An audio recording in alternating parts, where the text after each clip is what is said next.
Dumating na kanina sa Tacloban Port Area ang barko ng US Coast Guard para dumalo sa ika-70 anibersaryo ng Leyte Gold Landing bukas, Oktubre 20, taong kasalukuyan.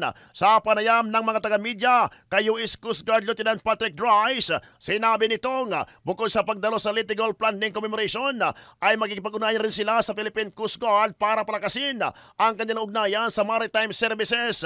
Samantala, inaasahan naman na dadalo rin bukas sa Leyte Gold Landing Anniversary nagaganapin sa MacArthur Landing Memorial National Park sa Palau, Leyte ang mga dignitaries mula Australia at Japan.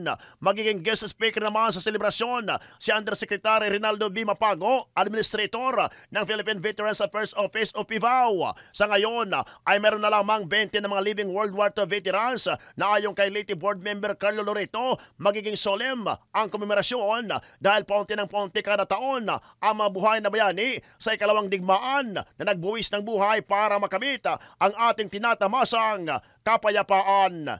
In the heart of changing lives, ito si Brigada Jason Del Monte ng 93.5 Brigada News FM Tacloban, The Music and News Authority.